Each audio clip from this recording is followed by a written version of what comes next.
Hello and welcome to my channel. In today's video, we're going to talk about something I get a lot of questions about, which is how to structure your practice. There are so many different components of piano practice. How do we fit it all in and divide our practice time so that it's most effective for us? Having an effective daily practice routine can completely transform the way you approach the piano. It's not just about putting in the hours, it's about knowing how to structure your practice time so you see real progress and stay motivated. I've come up with a framework that I call the STEAM framework. You can think of STEAM as the force that drives progress in your practice. Just like steam powers an engine, the STEAM framework powers your practice by creating a structure for you to divide your practice time across 5 elements. Each letter of STEAM stands for an important component of practice: sight reading, technique, etudes, analysis, and music. Everyone's practice is unique. I'm proposing this framework as something for you to try out and possibly to adapt to your own practicing and practice priorities. Maybe you want to use it as a starting point for your own work at the piano. This 5-part structure is something that my own students have found to be helpful. It gives them structure and focus when they practice. My hope is that your practice will become focused, efficient, and most importantly, more effective. We've got a lot to cover in this video, so let's get started. The first letter in the word STEAM, and therefore in our framework, is S. S is for sight reading. I often say that sight reading is one of the most important skills that you can get good at as a pianist. If you can sight read well, then you'll be able to learn music faster. You won't have to struggle for weeks or months just learning the notes of a piece you're playing. And you'll also be employable because people will want to play with you because you can actually sight read the music. I recommend spending up to 10 to 15 minutes a day sight reading. A good time to do it is right at the beginning of your practice session because sight reading can be just a fantastic warm-up for your fingers and also your brain.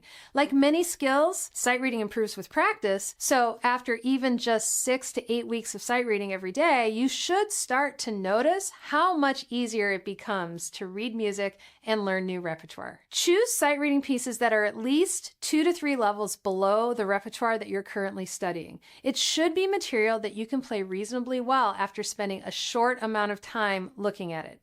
If you're not used to practicing sight reading, you might need to choose pieces that are significantly easier, and that's okay. If the piece you're sight reading is too hard, you'll end up stopping all the time, which defeats the whole point of sight reading. As you improve, you can gradually increase the level of difficulty of your pieces. The second letter in our STEAM framework is T. T is for technique. In this context, when I talk about technique, I mean practicing scales and arpeggios, exercises that are going to support your development as a pianist. Therefore, I recommend practicing some form of scales and/or arpeggios and broken chords up to 10 to 15 minutes a day. I tend to encounter 2 different types of students in my teaching. The first type of student who comes to me learned their scales and arpeggios a long time ago, and it was usually to pass some kind of checkpoint or exam when they were younger. And then, once they learned all those scales and arpeggios, they never practiced them again. The second type of student that comes to me is a student who is so concerned about catching up in their technique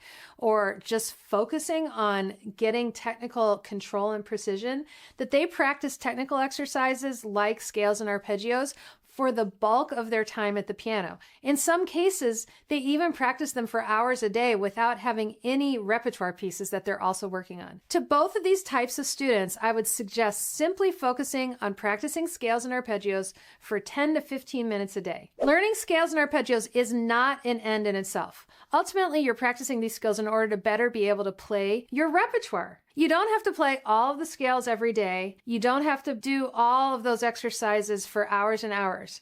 You can build your technical skills gradually over time. You need to start from the point where you are and build from there. This is where having a good teacher comes in because a teacher can help assess where you are and then gradually guide you as you build your technical skills. Work systematically. Start with the basics like major scales and then gradually add minor scales, arpeggios, broken chords and inversions, and so forth as you get better. For example, maybe you still haven't learned or can't remember all of the scale fingerings for all of the major and minor scales. If not, then that would be a good goal for you, to learn all of the major and minor scales, 2 octaves, hands together, from memory. Maybe you need to start hands separate and learn them all that way, and then learn them hands together. Once you know all the scales, 2 octaves, hands together, then you can start to build speed by practicing with the metronome and gradually increasing it over time. You could start to add octaves. For example, if you're used to playing scales in 2 octaves, then start playing 3 octave scales and eventually move on to 4 octave scales. This should all take place gradually over a period of weeks and months. Maybe you spend a month or 2 focusing on all of the major scales, and then you start adding minor scales to the mix.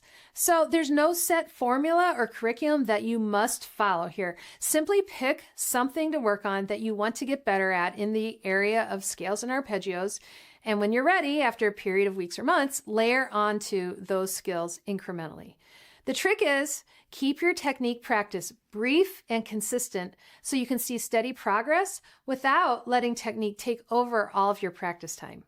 Each new aspect of technique that you learn builds on the previous, and this will help you prepare for the technical patterns that you encounter in your repertoire without forcing you to spend an unreasonable amount of time just practicing scales and arpeggios. The next letter in the STEAM framework is E. E is for Etudes and Exercises. Etudes are short musical pieces that are written with the intention of practicing basically one technical skill and sometimes musical skills.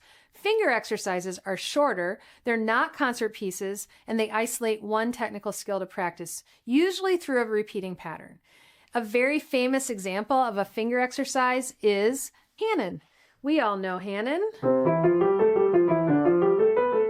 That's one repeating pattern that goes up and down the keyboard, and there are many, many variations of those patterns that he writes in his book. An example of an etude, I'll show you, there are so many, but I'll show you this from this wonderful book, Technique for the Advancing Pianist.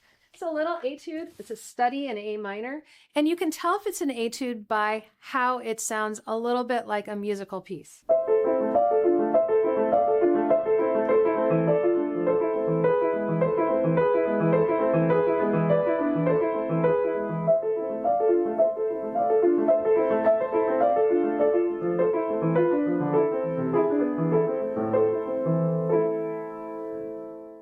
You can tell that it's an etude as opposed to a finger exercise because there are dynamics and it sounds more like a musical piece that stands on its own. There are so many possible etudes and exercises you can play, so I recommend choosing something that supports a technical challenge that you are working to improve in your solo repertoire. For example, if you're struggling with a passage that has broken octaves in it, look for a finger exercise or an etude that focuses on broken octaves so you can practice it and improve at it outside of the context of your solo pieces.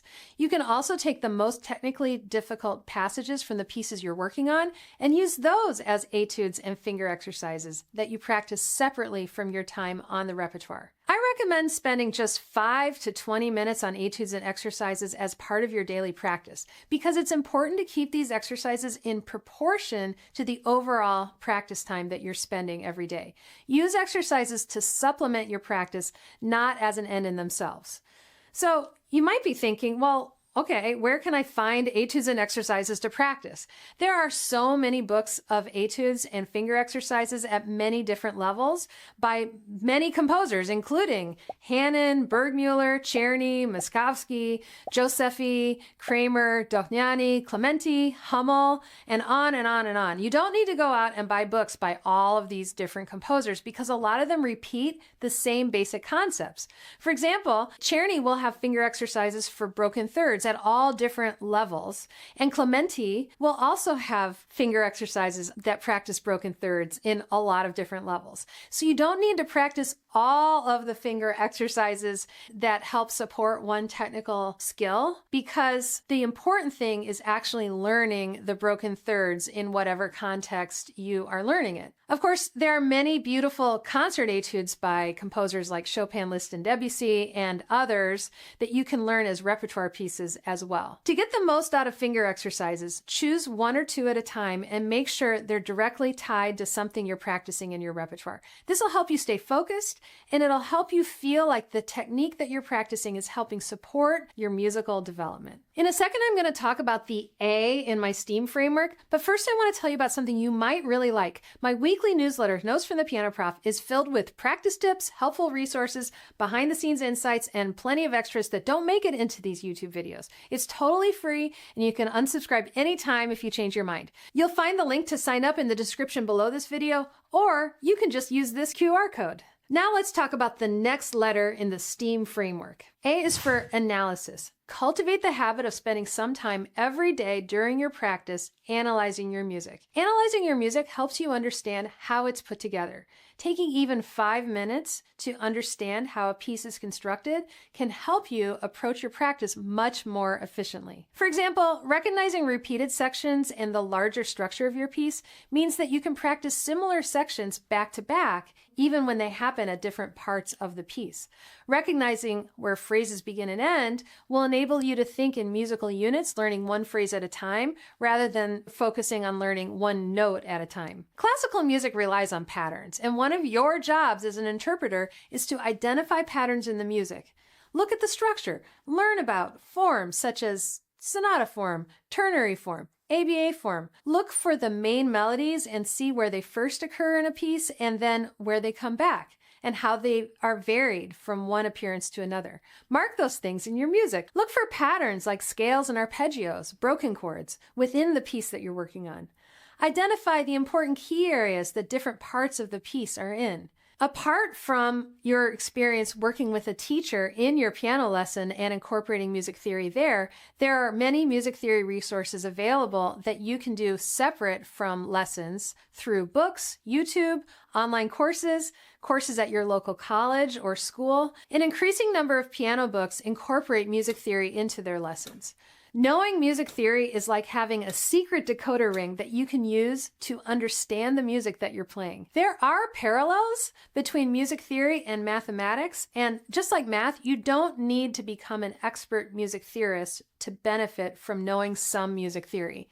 Even knowing just a bit of it, like the circle of fifths, intervals and how they work, and basic structural forms of Western classical music can make a huge difference. For music theory, sight reading, and leveled instruction, I do like to recommend Piano Marvel. Piano Marvel is an interactive online piano learning platform that offers a leveled curriculum covering sight reading, technique, repertoire, and music theory. Piano Marvel's leveled curriculum makes learning music theory approachable by starting with the basics and advancing to more complex topics as you work through it. I have an affiliate link for Piano Marvel that'll give you a discount on their monthly rate, which I'll share in the description below this video. Piano Marvel isn't sponsoring this video. It's just a tool that I like and I think can be useful for many pianists, which is why I am sharing that with you today. The final letter in the STEAM framework is M. M is for music. In this case, music refers to your repertoire pieces. I recommend having 3 repertoire pieces that you're working on at any given time, and preferably have those pieces be in different stages of readiness. In other words, you might have one piece you're just learning the notes for, another piece that you're polishing, and another piece that's already at performance level that you are reinforcing your performance practice on. I also recommend that your 3 pieces be in different style periods or have some kind of contrasting elements to each other. Make sure they're not too difficult and that they're pieces where you're not struggling to just learn the notes. One of the biggest unforced errors I see students make is choosing pieces that are too hard for them, and then it becomes this immense project that they're stuck with past the point of enjoyment. If you're spending months and months just learning the notes and rhythms of a piece you're working on, look for a piece at an easier level because I think you'll have much more fun making faster progress. This is where working from leveled anthologies can be very helpful.